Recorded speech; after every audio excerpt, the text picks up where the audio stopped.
Take a quick look at how a lens works. So basically what's happened here is I've just taken a piece of paper and I've drawn a few arrows just so we can kind of indicate which direction they're heading, so that way we can really see what a lens is doing.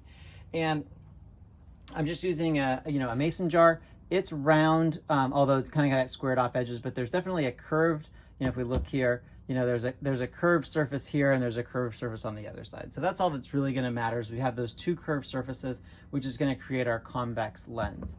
And just like the camera obscura, what's going to happen as the light comes through there, it's actually going to reverse the image. And let me just get this lined up so we can kind of see. So as we're looking through there, you can see that all of our arrows are pointing in the right direction, right? They're going towards the right. And the left side doesn't have any arrowhead, right? So when we have just a space here, though, there's kind of like a vacuum in there, and the image isn't flipping. It's staying, we're just seeing straight through it. So what needs to happen is we need to fill that space. It has to be solid. So we're just going to use water. I'm just going to go ahead and start to slowly pour water inside of here.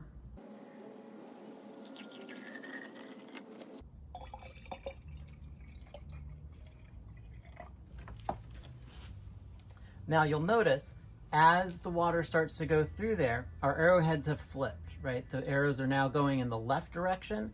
Let's see if I move this just a little bit one way or the other. There we go, you can see more of those arrowheads. And then we can also see through there that, we can definitely tell that this isn't any magic trick.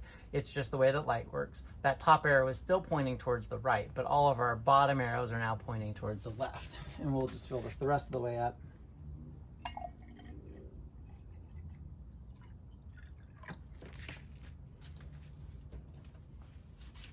And now all of our arrows are pointing in that left direction. And again, you can see it's not magic, right?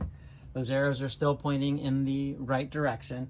It's just that as they come through our glass, that they are being flipped because of the way that the light transfers through there, and it gets refracted and bends. So that's why our image will be upside down and backwards. So there's so that's how a lens is going to work. So let's take a look at how our magnifying glass is then going to use those same principles. Here's our same piece of paper. We've got our arrows again pointing in the right direction. And so here's our magnifying glass. And I'm just going to bring that in. And you'll notice as soon as we do that, there are all of our arrows, and they're going in the opposite direction.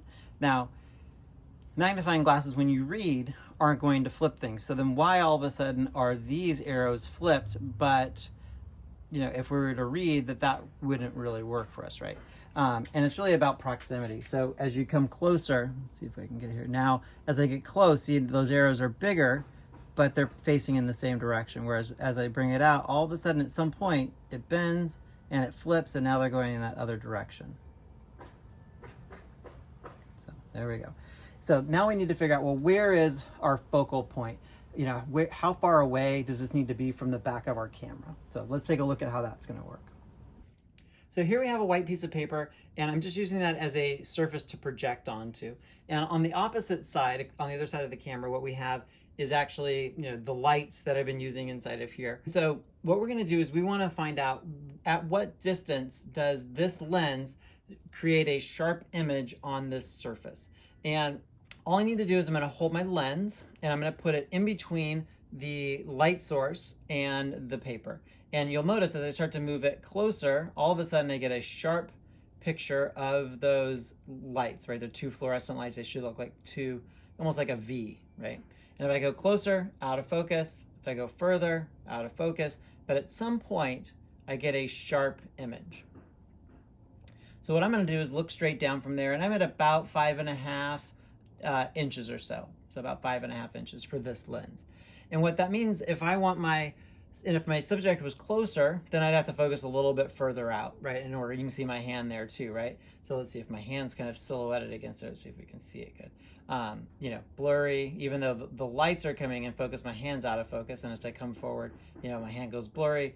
and then my hand is sharp there, which is now at 6 inches, right? So it's going to have a little bit of play in range, but so I might want to be able to move my paper from at least 6.5 inches to maybe like 4 inches. So depending on if things are closer or further away, I've got this flexibility to be able to get a sharp image, right? We don't want it to be fixed, and then sometimes it looks sharp and other times it looks blurry, and we can't control that. So we need to be able to have some way of moving this back and forth. Or if I don't want to move this, I can move this instead, right? One of these two surfaces has to move in order to create a sharp image.